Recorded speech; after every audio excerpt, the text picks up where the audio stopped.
¿Qué harías si supieras que en el botiquín de alguien a miles de kilómetros sobra el medicamento que tú necesitas para seguir viviendo? Jesús Aguais no solo se hizo esa pregunta, sino que construyó la respuesta. Pionero en el reciclaje de fármacos y fundador de Aid for AIDS, este venezolano lleva 25 años demostrando que la solidaridad puede ser una estructura global y eficiente. Hoy conversamos con el hombre que convirtió la Defensoría del Paciente en un estandarte y el acceso a tratamiento un derecho humano tangible. Bienvenidos a una historia de supervivencia, justicia y salud. Jesús Aguais de Aid for AIDS. Bienvenido, Jesús, ¿cómo estás? Hola Leo, ¿cómo estás? Gracias por la invitación. Claro, un gusto verte. Qué bueno que estás de regreso acá. Siempre nos estamos encontrando en los eventos que se hace aquí en la ciudad de New York, pero siempre es chévere hacer estos encuentros para recapitular un poco lo que has venido haciendo. A ver, Jesús, cuéntame un poco acerca de... Son 25 años, pero cuéntame un poquito cuando viniste a la ciudad de New York, cómo fue esa experiencia y en qué momento se te prendió ese bombillo y ese corazón dijo, necesito ayudar. Bueno, Leo, te cuento que estamos cumpliendo este año 30 años. ¡Yay! Este es ¡Wow! el 30 aniversario de A for ¡Wow! AIDS. A for AIDS se llama A for AIDS desde el 1996. Y A for AIDS es la evolución de mi trabajo como activista con el VIH. Cuando yo llegué a Nueva York, en el año 89, Uh-huh, en el medio de la crisis del SIDA mundial. uh-huh, Y aquí llegué por una amiga a, a las reuniones de ACT UP New York. ACT UP New uh-huh. York, a los que no conocen, es el movimiento ciudadano que movió eh, el mundo para la respuesta contra el SIDA. ACT UP New York tenía el Latino Caucus, que era el grupo latino que me abrazó y me hizo parte y me cambió realmente la manera de ver el mundo. Pasan 5 años después, hubo una trayectoria ahí trabajando con la comunidad LGBT en Nueva York, venezolana, pero en el año 96 me di cuenta y con un venezolano fantástico que lo quiero reconocer, que ya no está con nosotros, Luis Vera Vidal. Luis Vera era un arquitecto venezolano que fue mi socio, mi partner, un tipo súper creativo, futurista. En el año 96 él me dice, oye, tenemos que enfocarnos, hay que cambiarle el nombre a, de la organización a A for AIDS, porque era muy complicado, ¿no? El VIH no le pertenecía a la comunidad, a las personas gay, que eran en ese momento, o a las mujeres trans, ¿no? Porque es importante, y hago un paréntesis, distinguirlo de la comunidad LGBTQ+, que no hablábamos así en los 90, ¿ok?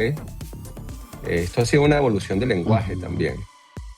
Y en el año 96 ya yo estaba trabajando en el Hospital St. Vincent, que ya no existe, por cierto, tampoco. Cerró en el año, creo que 2007. Aquí en el West Village de Nueva York, que tenía una clínica muy importante de VIH. Y yo estaba cuando salen los medicamentos que inicialmente se llaman el cóctel, el famoso cóctel, la terapia combinada, que es una nueva familia de antirretrovirales. Estos se llamaban inhibidores de la proteasa y hacían una terapia combinada y salieron 2 terapias combinadas a la vez. Entonces, las personas que tenían, vamos a simplificarlo y llamarlo la terapia A, Uh-huh. tenían efectos colaterales y querían la terapia B, y viceversa, y en el medio empezó a haber aún más personas cambiando la terapia y medicamentos que iban a terminar en la basura, y eso empecé a recolectarlo a las personas cuando venían a verme en la clínica, Y eso se convirtió en el programa más grande del mundo en su estilo. Hemos mantenido a unas 55,000 personas Wow. en 75 países, pero es directo a la persona. Las personas tienen, y todavía existe, por cierto, que si reflexiono en los 30 años de trabajo, cómo sigue siendo relevante. Eso no debería pasar, ¿no? Porque Mm. el acceso al antirretroviral es un derecho. Pero bueno, seguimos siendo, ese programa sigue existiendo. Pero desde el principio nos dimos cuenta que estábamos jugando un poco a Dios, ¿no? A quién ayudábamos. Entonces, desde el principio empezamos a ayudar a activistas, sobre todo en Latinoamérica. Y empezamos a ayudar a inmigrantes en los países ricos europeos. Eh, Este programa evoluciona, se convierte en un programa, abrimos otro programa de capacitación para prevención, donde también nos dimos cuenta que para poder trabajar en estigma y discriminación teníamos que trabajar el lenguaje. Y nuestra directora de educación y capacitación hace el programa que inicialmente lo llamamos ¿Cuánto sabes de VIH y SIDA?, donde integramos la prevención de VIH, pero con habilidades para la vida. ¿Qué son habilidades para la vida? Habilidades para la vida que se pueden aprender, como el desarrollo del pensamiento creativo, el pensamiento reflexivo, el pensamiento crítico que te lleva al reencuadre de creencias, y le agregamos, entre otras habilidades, y le agregamos la programación neurolingüística, donde el poder del lenguaje te empieza a hacer un cambio en tu entorno. Como cosas tan simples como el VIH no se contagia, se transmite, ¿no? La gente dice, oh, te contagiaron, te van a contagiar. El transmitir, no se transmite, porque contagio es el COVID, ¿no? Que tosí y te lo pasé. Y empezamos a ver que los muchachos, esto estaba dirigido a jóvenes en la escuela secundaria, que cuando empezaban a activar esas habilidades para la vida, se convertían en los mejores estudiantes. Había un cambio más allá de la prevención, así que le quitamos el nombre de Cuánto sabes para el VIH y SIDA y lo dejamos Cuánto sabe nada más, y eso ha alcanzado a más de 2 millones de jóvenes. Wow. En 9 países. Y seguimos extendiéndonos, y algo que creo que no te he contado, que 20 años después, en el 2016, nosotros abordando la emergencia humanitaria compleja que estaba viviendo Venezuela, ya que desde el principio la relación con la red de personas con VIH fue muy, muy estrecha en Latinoamérica y en el mundo, por cierto, ¿no? Porque tenemos personas en todo el mundo. Y la red de personas con VIH de Venezuela nos llamaron a pedir ayuda porque había 70,000 personas sin tratamiento en Venezuela. Ya eso es hace 10 años. Eso es 2016. Nosotros empezamos a movilizar el activismo global y ahí identificamos que habían muchísimas mujeres, casi 1,000 mujeres con VIH embarazadas o con bebés recién nacidos que sin tratamiento podían transmitir el virus. Es importante a los que nos están escuchando que sepan que la persona con VIH en tratamiento que está indetectable no transmite. Así que lo primero que hicimos fue, vamos a buscar fórmulas lácteas para asegurar que las mujeres con VIH no transmitan el virus al bebé por medio de la lactancia materna. Y eso nos abrió otro mundo porque hicimos lo impensable. Generamos una red muy bajo perfil con personas extraordinarias en Venezuela. Recaudamos dinero porque en ese momento en Venezuela no se permitía la asistencia humanitaria, y esto es antes de las sanciones. Importante también que Sí, importantísimo. esto es antes de sanciones. Venezuela, el sistema de salud estaba destruido, y también la asistencia humanitaria era perseguida. sabíamos que no podíamos jugarnos el héroe, ¿no? De tratar de meter algo, así que hicimos una red interna donde empezamos a comparar a los proveedores de fórmulas lácteas en Venezuela. Hicimos una red nacional que terminamos ayudando por 2 años consecutivos a 2.000 bebés recién nacidos por los 12 primeros meses de vida. Pero eso, cuando empezamos a distribuirlos, nos dimos cuenta que no era nada más VIH, que había una cantidad de condiciones de salud que las personas requerían, las mujeres, los bebés necesitaban fórmulas lácteas. Y ahí tuvimos una discusión interna que qué hacíamos si le cambiábamos el nombre a la organización, ya que A4AIDS tiene el nombre de SIDA muy al frente. Pero dimos no, vamos a abrir otra organización y nace Aid for Life. Así que desde hace 10 años tenemos Aid for Life, que termina en esta evolución.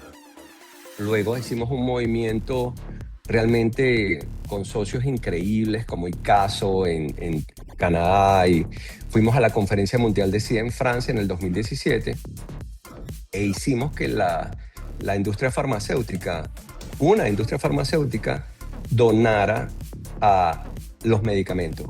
¿Qué pasó en Francia? En Francia era la Conferencia Mundial de SIDA en el año 2017 y nos dieron en una plenaria, gracias a nuestros amigos activistas globales, un espacio donde yo pude hablar y pasó lo impensable, ¿no? Rompiendo paradigmas. De nuevo, lo que nadie pensaba que iba a suceder, sucedió.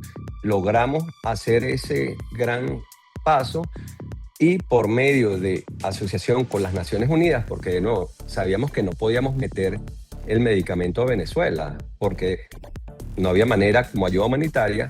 Hicimos alianza con las Naciones Unidas, con la agencia para el SIDA que se llama UNOSIDA. Hicimos una ruta de atención y ellos lo metieron, y en el 2018 logramos darle medicamento a 35.000 personas. Increíble. Fuimos los los primeros proveedores en VIH en Venezuela, y nos enteramos luego en una reunión en la Organización Panamericana de la Salud. Pero esto sigue evolucionando, Leo, y esa misma gente que leímos medicina, en el 2018 empieza el fenómeno de los caminantes. ¿Qué son los caminantes? Los venezolanos literalmente salieron caminando del país al sur, ¿no? De Venezuela, que está al norte, al sur llegaron hasta Argentina, Chile, a todos lados. Y empezamos a expandir, siempre buscando entender lo que estaba pasando, y nos expandimos en la región. Estamos en Cúcuta, desde Cúcuta hasta Lima. Wow. Hicimos una ruta de atención donde ya estábamos presentes en VIH. Así que luego seguimos expandiendo cuando en el 2022 la migración empieza a cruzar la selva del Darién, que divide Colombia a Panamá. También abrimos un espacio a la salida de la selva en Panamá, en Las Blancas era el nombre, que estuvimos ahí hasta el año pasado, donde lo cierran. Así que hemos ayudado a miles de migrantes. Y en el 2022 vamos a entrar a 4 años, cuando empieza la ola migratoria a Nueva York, cuando el gobernador Greg Abbott de Texas empieza a mandar en autobús a los migrantes a Nueva York. Ya nosotros lo estábamos haciendo en Cúcuta, lo estábamos haciendo en la región, y A4Life le da la bienvenida, le hemos dado la bienvenida a más de 40.000 migrantes. Entonces estamos en una mezcla, ¿no?, donde A4AIDS continúa haciendo el trabajo de prevención de VIH, sobre todo porque ahora el VIH es una cuestión de acceso, ¿no? Es una cuestión de pobreza. El más desprotegido es aquel que tiene menos recursos, y está muy ligado con otros temas sociales como es la migración. De hecho, la estrategia para trabajar en VIH y SIDA está muy dirigida a poblaciones claves, y la población migrante fue incluida como una población clave en el trabajo del VIH. Entonces, fíjate cómo 30 años Ahora 10 años con A4Life, 30 años con A4Aid, estos temas están interlazados. Y el trabajo con migrantes me llevó a acordarme al inicio del trabajo con VIH, donde estaba el estigma, la Ujú, discriminación, la persecución, los que pedían asilo. Los, ujú, nosotros en los 90, muchísimos que llegaron aquí, suramericanos, están aquí porque pidieron asilo basados en orientación sexual y estatus de VIH. ujú. Bueno, entonces es como que lo que pasó en los 90 y en los 2000 me estaba preparando para esta Sí, masiva. sí. eh, y bueno, ahí te hice un resumen más largo, pero siento que no teníamos rato que no hablábamos y esta parte no la sabías. Y con esta representación y esta participación tan importante que no solamente te tiene A4AIDS en Latinoamérica, pero también en el mundo, ¿cómo, cómo esas non-profit o compañías o laboratorios pueden entrar en contacto contigo, pueden conectarse? Porque claro, tú también desde casa, desde tu oficina, desde donde estás haciendo justamente ese networking, pero ¿cómo hace esa gente que capaz, no sé, está viendo la entrevista en YouTube, en el social media, lo está escuchando en el podcast y dice, oye, a mí me gustaría participar? Hasta personas, hasta individuos. Yo mismo, yo trabajé en Elm Drugs y yo a veces tengo medicinas aquí que no son relacionadas con el HIV, pero la misma Elena me dice, no, tráemelas. Y si yo las puedo mandárselas a Jesús para que la use para otras cosas, yo se la mando. Entonces, que la gente también sepa eso, que si usted tiene alguna medicina que está a punto de vencer, contacte a Jesús y Jesús, yo estoy segurísimo, le va a dar el mejor uso de esa medicación. Eso es así. Si estás en Nueva York o en los Estados Unidos, nosotros tenemos una red. Te puedo mandar pueden ir a nuestra página web o nos pueden llamar. El número de nuestra oficina es 212-337-8043. Pueden hacerlo también en las redes sociales. Nosotros tenemos mucha presencia en Instagram, Ujú, que es arroba 848 o arroba 8forlife. Pero no solamente si tienes medicina, ¿no? Si eres abogado, nosotros tenemos un programa legal donde estamos representando a muchos inmigrantes que necesitan ahorita representación completa para su caso de asilo. Si estás en Nueva York y puedes dar un tipo de cualquier ayuda de voluntariado, ujú. nosotros tenemos jornadas todos los sábados en el Lower East Side, en una escuela pública que se llama PS20, Anna Silver Elementary School, donde damos servicios integrales para la comunidad migrante. Así que si estás buscando un propósito y sientes que el poder darle a otro es algo que te llama la atención, contáctanos, que nosotros podemos hablarte de nuestra misión, a ver si tenemos una conexión. Eh, Estamos muy comprometidos también para poder apoyar a la comunidad venezolana en Nueva York. Eh, los venezolanos, nosotros éramos para el principio del 2022, hace 4 años, éramos 15.000 venezolanos en los 5 condados de Nueva York. Para el 2024, ese número creció a unos 145.000. Crecimos 800% en 2 años. Hoy día calculamos que somos unos 100.000. Sigue siendo la población migrante de una nacionalidad más grande en la ciudad de Nueva York en un corto tiempo, en más de 100 años. Lo que sucede es que es la primera migración bajo el lente de las redes sociales y es la migración que es muy vulnerable. Así que estamos trabajando para hacer un centro de integración. Si sientes que puedes abordar o que tú le sirves a la comunidad venezolana, únete a Sí, nosotros para que veas cómo podemos hacer un centro de integración para esta comunidad.